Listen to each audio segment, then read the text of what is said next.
Hello everyone, welcome to Barca News. It is June 7th, 2024, and Mateu Alemany is currently negotiating with the Royal Spanish Football Federation. Also, Bayern Munich are still interested in signing Frenkie de Jong. And finally, sources are stating that Barcelona are set to bet on Florian Wirtz in 2025. We have a lot to discuss. So let's begin.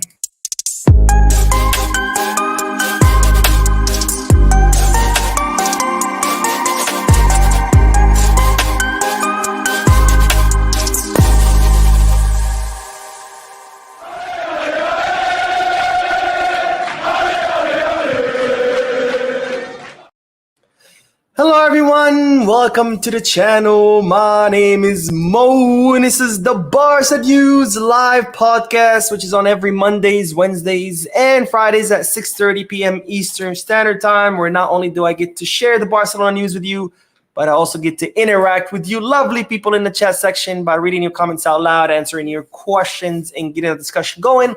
For those of you who will be watching when the podcast ends, don't worry. I will be putting timestamps in the description and chapters in the timeline in case you do want to skip through it. Now, before I begin with the news, don't forget to hit that like button, subscribe to the channel, and drop a comment. If you are looking to place any sports bets, make sure you head to Bet Us. If you are looking to buy any Barcelona jerseys or merchandise, especially for people here in the US where they can't get stuff shipped to them from Barcelona, make sure you hit the Kib Bag. Both links for Kib Bag and Bet Us are in the description. Now let's begin with the news, because the Royal Spanish Football Federation has officially announced the list of players that will be headed to the Euro 2024, and this is the final list that Luis de la Fuente has published. As you can see, from Barcelona, we have Lamine Yamal, Ferran Torres, Pedri, and Fermín López. And as you can see, there's one missing player, which is, of course, Pau Cubarsi. Now, Pau Cubarsi has been left from the call-up to the Euros. There's been a lot of people upset on social media about how Pau Cubarsi has not been called up. I understand their anger because, after all, in my opinion, I think Pau Cubarsi is the best center back that Spain currently has. But despite Luis de la Fuente not calling up who I think is his best center back, I'm sure also that Pau Cubarsi was looking forward to represent his nation in one of the biggest competitions on earth. But despite all of that, I actually am happy, because that means that Luis de la Fuente has listened to Barcelona. Now, as you recall, I think this was 3 days ago, I told you that Barcelona were very concerned about Pau Cubarsi and Fermín López being called up to both the Euros and the Olympics. As such, they reached out to the Royal Spanish Football Federation and said, hey, we want you guys to be careful with these players. Let's not forget what happened to Pedri. He went to both the Euros and the Olympics, and now he's still suffering from injuries 3 or 4 years later after that happened. And after that call, it looks like Luis de la Fuente has listened to Barcelona, the first Spanish coach to listen to Barcelona, because none of his predecessors have, including Luis Enrique, who is supposed to be a culé. But Luis de la Fuente has listened to Barcelona because he has not called up Pau Cubarsi to the Euros, which means he will be, or not Luis de la Fuente, but the Royal Spanish Football Federation, it means they are going to take Pau Cubarsi to the Olympics.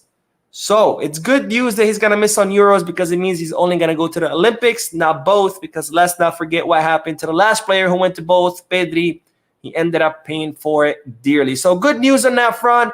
Pau Cubarsi will not go to the Euros, and he will only be going to the Olympics. Now, more good news. We're starting this podcast with lots of good news, but we have to talk about now Rafa Marquez, because it's being reported that Deco has convinced the Mexican coach to stay for one more season as the Barca Athletic coach. Now, Rafa Marquez's contract expires at the end of this month, June 30th. Barcelona want to renew his contract because they think he's doing a great job. In fact, they sent him a renewal offer for one more season. Rafa Marquez was not responding to it, and there was fears that Rafa Marquez could end up leaving because he wanted the first team coaching job. But since that's going to Hansi Flick, there was fears that Rafa could end up leaving, but there was also a little sense in the club that maybe if Barca Athletic do get promoted to second division, that Rafa Marquez could end up staying. And well, now it's being reported that Deco has convinced Rafa to renew for one more season, regardless of what happens with the promotion. If Barca Athletic get promoted to second division, whether they don't, it doesn't matter. Seems that Deco has managed to convince the Mexican legend to extend his contract by one more season. And that's great news because, again, Rafa Marquez is doing a wonderful job with the reserve team. Now, speaking of Barca Athletic, as I reported before, they did win their first leg of the promotion playoffs against Ibiza 1-2. Tomorrow, it's the second leg of the playoff. If Barcelona are able to win or draw, then they will be promoted to second division. So tomorrow I will be definitely watching that match. I will definitely be reporting about it as soon as it ends because tomorrow is a big, big day for our Barca Athletic guys who will be looking to get promoted to second division. So the best of luck to Rafa Marquez and to the entire Barca Athletic squad. Anyways, let's read some comments and then we will do more news. All right, let's see. Where do we start? My man Klaus, as usual, in the chat section. He says, hi, what's up, Klaus? And Nox says, I hope Flick doesn't play the suicidal highline against Real Madrid. Otherwise, they will kill us. If you're talking about that suicidal highline that won him a sextuple, by all means, please do it. If it gets us a sextuple, I'm all for it. Emo says, if we receive money from Barca Vision, the 100 million, then we are under the 1-to-1 rule. When we also saw for 100 million plus with the Nike sponsor agreement is 100 million we can buy for like it was a sale. I kind of understood the gist of your comment. I think you're saying, if we get the 100 million signing bonus from Nike, that puts us to 1-to-1. And then if we can still close the Barca Vision deal, get another 100 million, can we use that to sign? Yes, absolutely. We either need the 100 million from Nike or the 100 million from Barca Vision to cover the deficit and reach the 1-to-1. If we can do both, all of a sudden we have an extra 100 to sign with. So yes, that would be the case. But so far, it's not looking like the Barca Vision could close before the June 30th mark. But the Nike deal is looking like it could. And that's the important thing, which is to cover the deficit so we can achieve the 1-to-1. If we can do both, obviously great, because Barcelona do need liquidity. As I've said before, a lot of people were like, oh, we're going to reach the 1-to-1. That's it. That means we're going to be able to sign Mbappe, Haaland, Maradona, Pelé, Ronaldinho, and all of them. No. The 100 million from Nike just means we reach the 1-to-1. We still need money to sign players. So if we could do both, great. Now we have 100 million to sign players. All right, Choo with the donation. Thank you, my friend. He says, Rafa Marquez is actually a very decent coach. Hope they get that promotion. His style of play is German-like. I agree. I'm very happy with what Rafa is doing at Barca Athletic. They could get promotion. That'd be amazing because imagine what it would do for Rafa Marquez's career because he gets to coach a full season in third division, then another full season in second division. I think that will be, a great step up for Rafa Marquez. And I think that's the best way to learn, right? Instead of like what Xavi did, who went from Qatar all the way to freaking Barca's first team. That was way big of a jump for him to be able to do it. But if we get it this way, where Rafa Marquez do third division, then second, then boom, first division, I have no doubts he would be ready for it. Maybe not as Barcelona coach, maybe as a Barcelona coach. But I think this gradual learning is the best thing that can happen to Rafa Marquez and his career as a coach, because all the greatest coaches did that, right? They went gradually, started learning more and more versus what Xavi did, that went from Qatar all the way to Barca. It's like, hey, I know how to drive my Toyota Corolla, so now I'm going to go drive a Formula One car. Doesn't work like that. All right, let's do one more comment, and then we will do the next bit of news. Muhammad Abubakar says, Mo, what is going on regarding Rafinha future? Right now, everything is up in the air. I know you've probably seen articles saying, oh, Hansi wants to keep Rafinha. Other articles saying Hansi wants to get rid of Rafinha. Right now, everything is up in the air as far as the players who are on the squad, because let's not forget, Hansi first wants to study each player individually. He wants to look at their stats. He wants to watch tapes from this past season. He also wants to watch the players in the upcoming competitions, in the Euros and Copa America.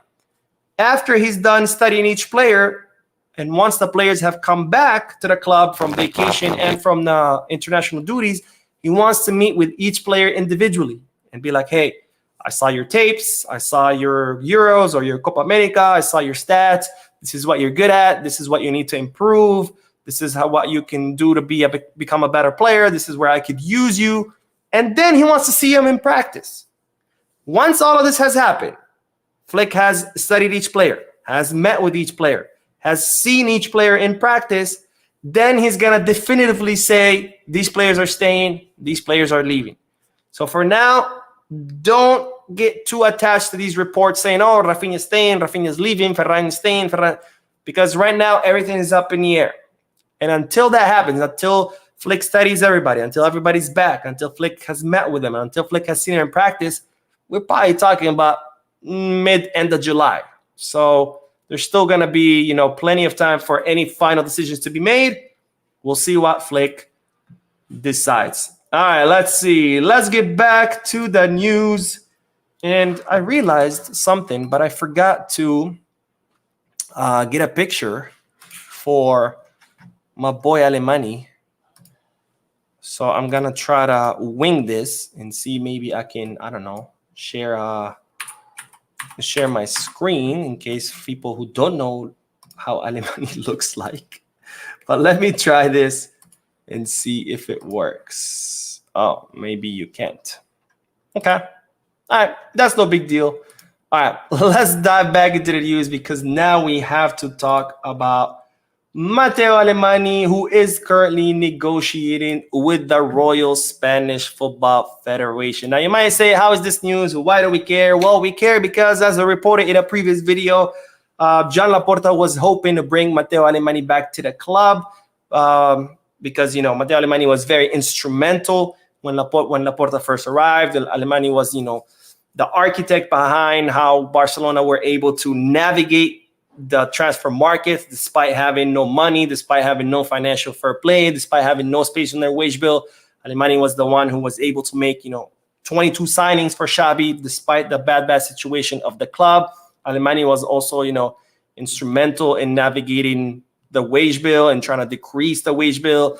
And he also helped with the whole economic levers. He wasn't the main architect behind our economic levers, but he definitely had a big influence on both the sporting and administrative sides of the club. Now, Alemany, I think a lot of people mistake this. They think Laporta got rid of Alemany or something like that. That's not what happened. Alemany left on his own. He wanted to go to Aston Villa because he was offered a lot more money. He quit Barcelona. He went to Aston Villa, did not like what he saw, and then he came back to Barcelona. But by then, Barcelona had already hired Deco. So Laporta was like, I'm sorry, we already gave your job away because you quit. We can give you another position, but it's not going to be the same one. And Alemany said no. That's what happened with Alemany. I've seen a lot of confusion with people thinking it was Laporta who kicked him out or Laporta wanted to replace Alemany with Deco. That's not what happened. Alemany left, so Laporta was forced to bring in Deco. Then Alemany came back, and by then it was too late. The job was already given away. But anyways, that's what happened with Alemany. Laporta was hoping to bring Alemany back to the club, but now it seems like that's not going to happen because Mateu is currently negotiating with the Royal Spanish Football Federation for a new position that the Royal Spanish Football Federation want to create, and they want Alemany to be the first person to fill that. That position, they're going to call it something like CEO of the sporting arena, something like that, where it would kind of be like a sporting director, but it would also have an administrative side to it. So the news is Mateu Alemany is negotiating with the Royal Spanish Football Federation. It looks like he's going to end up joining them, which means that Laporta will not be able to bring him back to the club, which is something that the Barcelona president was hoping to do. All right, let's get back to the comment section, and then we will talk about Frenkie de Jong and his links with Bayern and what Hansi thinks of all of that. All right, let's see. Where did we leave off? This chat definitely moved on me, so I have no idea where I left. All right, Luke says, hi, Mo. Happy to be on the live show. Hope all is well. One love from me to Barcelona. I would love to give my son to Barcelona Football Club. Hey, man, if you can manage that, by all means. I don't know if you guys have. I just saw like 2 days ago the movie King Richard, which is about Serena and Venus Williams' father. Really good movie, by the way. I highly recommend it. You should watch it. But this man was like, he's crazy. When his 2 daughters were born, Venus and Serena, he said, my 2 daughters are going to be tennis champions. Like, Venus is going to be the number 1 ranked tennis player, and Serena is going to be the GOAT, the greatest ever. And he came up with this whole plan since they were babies, detailed plan on everything he was going to do, all the way from they were babies until they were adults. And he followed that plan to the T, and exactly what he imagined and envisioned is exactly what happened. Venus Williams became the first number 1 ranked tennis player in the world, the first African-American number 1 ranked player in the world. And Serena, many people consider her as the GOAT of tennis. I know this is not related to football, but maybe that's what you could do, Luke. Maybe you could come up with a plan for your son to be the next Messi at Barcelona. If you can do it, man, power to you. All right, Ricardo says, hey, Mo, I'm watching podcast live all the way from Suriname. Wow, that is pretty cool. I think you're the first person to comment on the live podcast from Suriname, so that's pretty cool. Welcome, my friend. And Mary says, hope Lamine and Fermin won't play the Olympics, important players for the upcoming season. Look, if Luis de la Fuente listened to Barcelona and said, okay, I'm going to send Cubarsi to the Olympics but not to Euros, I think he'll do the same with Fermin and Lamine. Unless Fermin ends up not playing a single match and then they're like, oh, well, maybe we can use him in the Olympics. Hopefully not. But it looks like Luis de la Fuente is willing to work with Barcelona. KF says, Mo, my man, I hope you're doing fine. And also your family, what do you think will be our starting lineup? And what player would you buy if you decided? Free Palestine. All right, let's see. Our lineup, I think, is going to be... I discussed this in a previous podcast, by the way, so I'll go over it real quick. I don't want to prolong this longer than necessary. I think, obviously, they're staying in goal. I think our 2 center backs will be Araujo and Cubarsi. I see Kunde being on the right back position with Balde on the left. I think Flick really wants to turn Balde into the next Alphonso Davies, which I think is possible. In the triangle, because Flick likes that triangle, with the bottom of the triangle being 2 pivots and top of the triangle kind of being like a number 10 type position. I think the bottom of the triangle will probably be something like Gavi and Frenkie, because we know Flick likes his pivots, really mobile pivots that can defend but can also run forward, make those runs to the box, combine with their teammates, have that high intensity. And I think Frenkie and Gavi could definitely fulfill that position. As the tip of the triangle, I think it could be Pedri, because he's a very creative midfielder that can definitely distribute the ball. On the wings, we'll probably see Lamine. And on the left, we'll probably see Nico Williams, maybe. Barcelona sign him. If not, maybe Rafinha. And then in the front man, obviously, Lewandowski. If I had to sign anyone, someone for the left wing. I think we need that desperately. Whether it's Nico Williams or someone else, we need someone ASAP for the left wing position. All right, speaking of Frenkie, since I just mentioned his name, let's talk about Dutch midfielder, because Bayern Munich, or München, as it's said in German, are still eyeing a move for the Dutch midfielder. Now, Bayern München were kind of after Frenkie for quite some time, but then the operation kind of lay dormant because Frenkie was insisting he wanted to stay in Barcelona. And even though there was a lot of links with his exit. But now, since Vincent Kompany has arrived at Bayern Munich, he has revived this operation once again. And now Bayern have once again set their sights on Frenkie, and they want to see if they can make a move for him during this summer transfer market. Now, what does Hansi Flick think of all of this?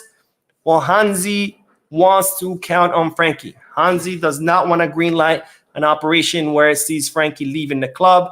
He wants to count on him. He wants him in his plans, unless if Frenkie leaves, he would be okay with that if Barcelona bring him someone else who's of good quality or high quality, someone like Joshua Kimmich. If Frenkie ends up leaving, but Barcelona can bring Kimmich, Hansi Flick is okay with that. But if Frenkie ends up leaving and Barcelona cannot bring someone as good as him or close, then Hansi Flick will say, no, absolutely not. I'd rather keep Frenkie. Now, Bayern Munich are aware of this. Bayern Munich are aware that Hansi Flick does not want to greenlight an exit of Frenkie. However, they still remain hopeful because as we know, there's been a little bit of friction between Frenkie and the club as of late. Barcelona have sent him a contract renewal offer for many months ago. Frenkie has not even responded. He hasn't said yes. He hasn't said no, nothing. He has completely ignored it. There's been a lot of links linking Frenkie to an exit.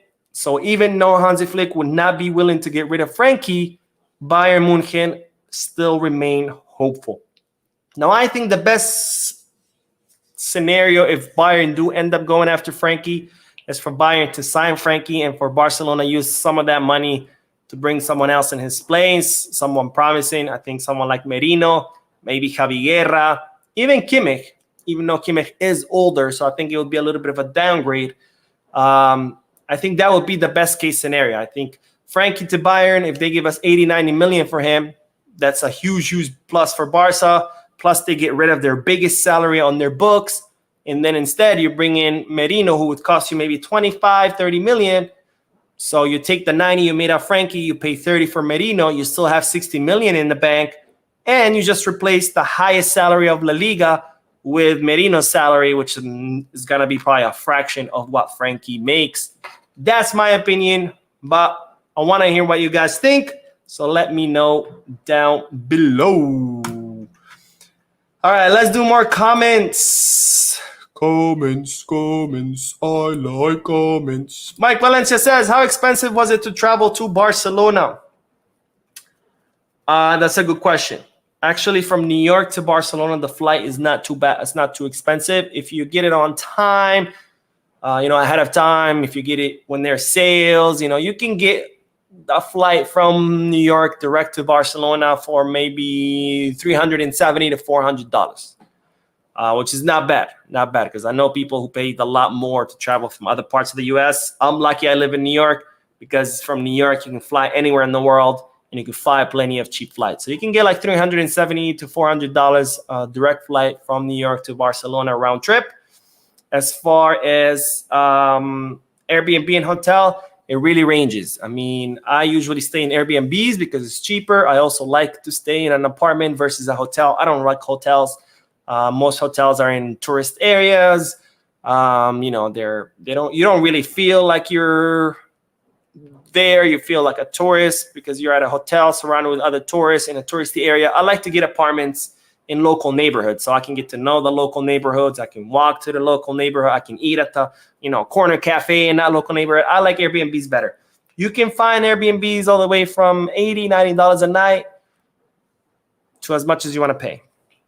And then from there, transportation is pretty easy. It's a pretty walkable city. You can take subway or the metro.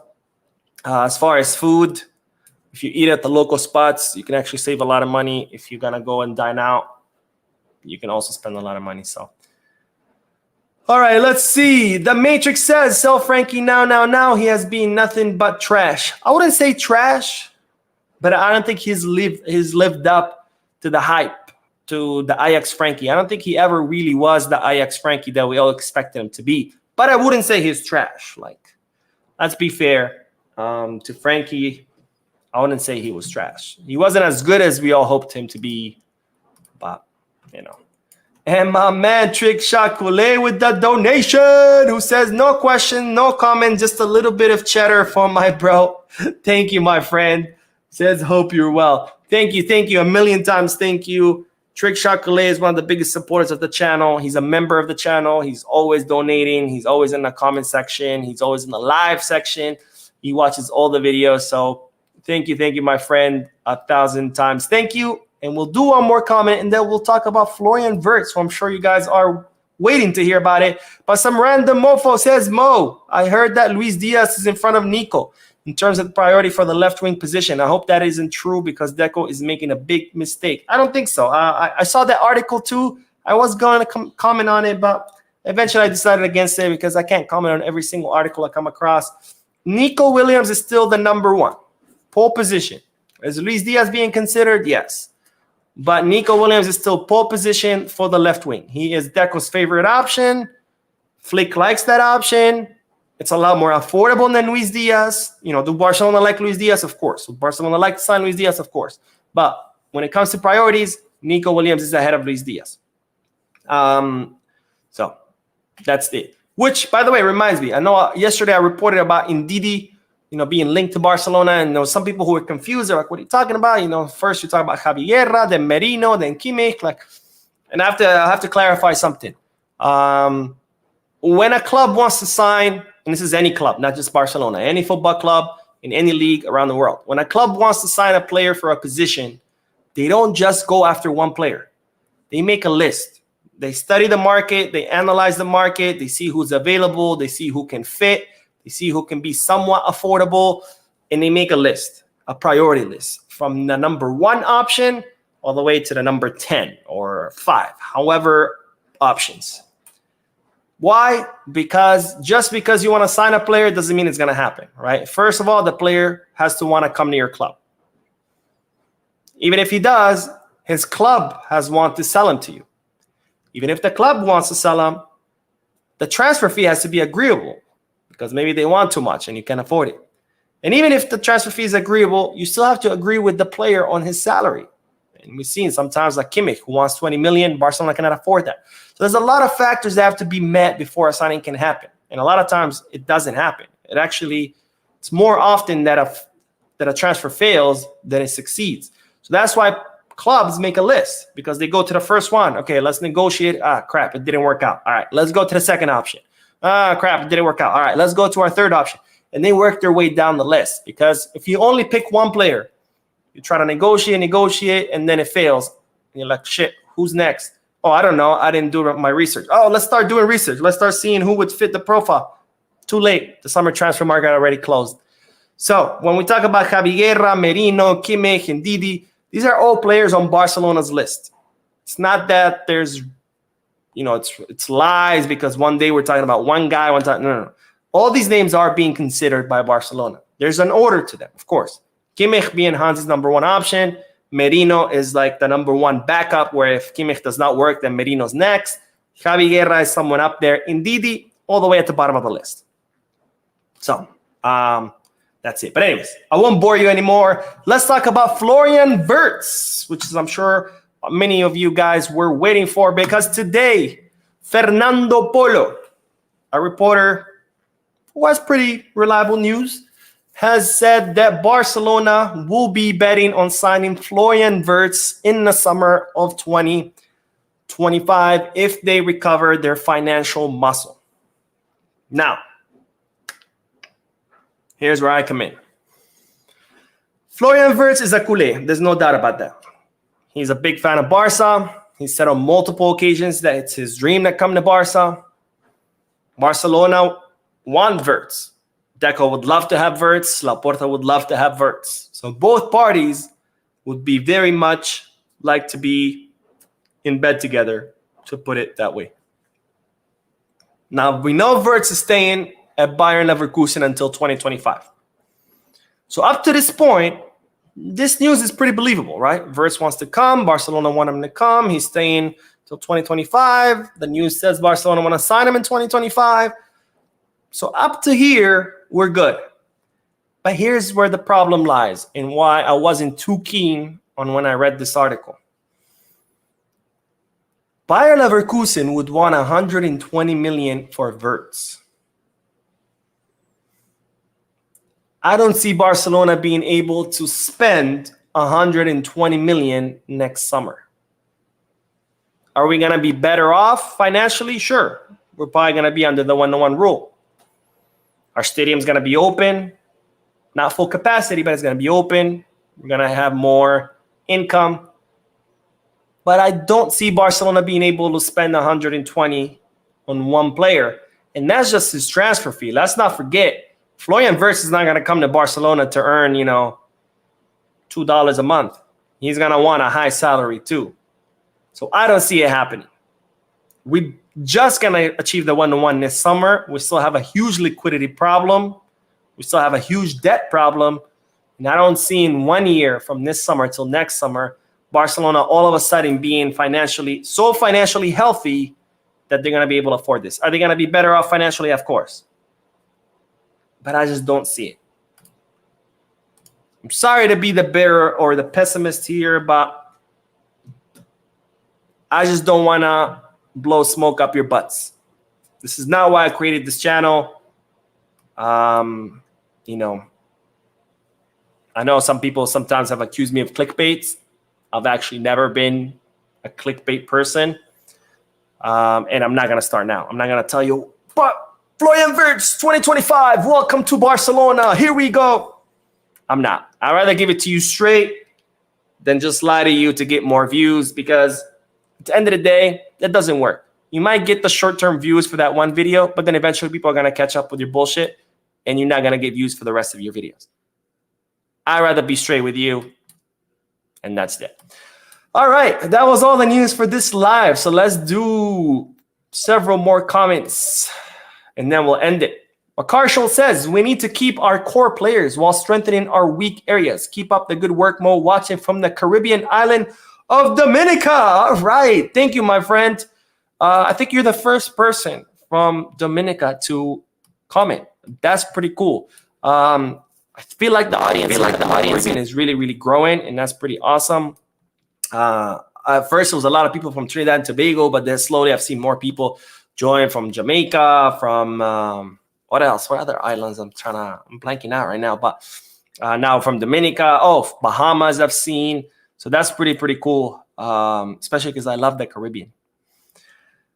All right, let's see. Riley says, Frenkie should be just sold. Already in his original position is full of talents in the team, and he's not good in a double pivot either. Actually, he's more of a double pivot than a single pivot. But, you know. There's problems there. All right. The Matrix says Diaz is very, very good, but I think we should go for Nico, younger, faster, and we'll stay here for a longer time. Agree. And Chuchu says Nico Williams is a Timo Dembele. Don't trust that signing. I think that's an unfair characterization. I wouldn't say he's a Timo Dembele. I think Nico Williams still has a pretty high ceiling. I mean, he's still young. Well, how old is Nico? Like 20, 19? He's pretty young. So, Sherkute says Desire Du is very promising. Oh, Desiree Du. Very promising talents, but Barca should try and sign him. And what about Parriego signing? Parriego is supposed to go through. Of course, the summer transfer market has not opened yet, so nothing can go through. I saw someone left a comment yesterday. It was like an essay. And I usually don't read those comments because when the comments are too long, I just don't have the time for it, so I skip through it. But I was like, you know what? Let me entertain this guy. Let me read his essay. He was just going off about, Mo, you talked about this guy being linked and that guy being linked, and none of them Barcelona have signed. You're obviously full of shit. I was like, summer transfer market hasn't even opened. How is Barcelona supposed to sign any of these players? God help us. God help us. This day and age, man, people just, I don't know if people are getting dumber, or if just the collective IQ of human race is going down. We're just getting lazy. I don't know what it is, but God help us. It's like, Mo, you said it snows in the winter, but outside it's pretty sunny. Well, yeah, because it's summer. Doesn't mean it doesn't snow in the winter. It's just not snowing right now because it's summer. But anyways, God help us. Carlos says, hey, Mo, do you think if we can't get Williams, we can use Cancelo on the wing with Balde since Cancelo is a better attacker? That's a good question. The problem with Cancelo that I have, which he is a better attacker than defender. I would prefer him as an attacker than defender since he is terrible at coming back and defending. But my problem with Cancelo is, even as an attacker, as lethal as he is as an attacker, he plays his own game.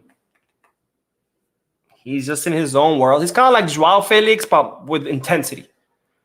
Where, you know, he tries his fancy dribbles, he tries his fancy runs, he tries to score by himself, and he forgets that he has teammates. And it's like he just wants to do his own thing. And, you know, if I have time to pass you the ball, great. But if not, I'm most likely just going to attempt everything by myself because, you know, I want the spotlight. You know, he's Joao Felix, but with a lot more intensity because Joao, God bless Joao. Guy won't even run if he was being chased by a murderer. But anyways, Trick Shot Calais says, I personally feel like Blaugrana Planet and Barca Boy both have clickbait tendencies, and I'm sure there's more. Barca News and Talk FCB are my only personal trusted sources of Barca news. Thank you, my friend. Thank you for making me one of your trusted sources of news. I don't watch other YouTubers, other Barca YouTubers, like I've said before. Not because I have anything against them. Just a time thing. I'm pretty busy. Between work, running the channel, my dog, social life, working out, etc. I just doesn't leave me much time to watch other Barca news channels. But thank you for making me one of your trusted sources. And Hope Newell says, I think Palacios and Ederson at Bergamo are the real deals for the pivot position, and as well as Onana. And I think Wirtz's decision is to come to Barca. That's why he hasn't given Madrid the green light. I think he hasn't given the Madrid the green light because what's his name? Xabi Alonso is staying at Bayer Leverkusen for another season. But they're saying Xabi Alonso is going to head to Madrid in 2025. And if he does, he's going to ask for Madrid to sign Wirtz. And most likely, Madrid are going to say yes. Now, whether the signing goes through or not, we don't know. A year is a very long time in football. But anyways. All right. That is all, my friends. You guys are amazing. I will be uploading another video in a little bit because there's more news as usual. But thank you for tuning in. Thank you for your likes, your comments, your subscriptions, your donations. You guys are amazing. I'll see you in the next video. And as always, Visca Barça.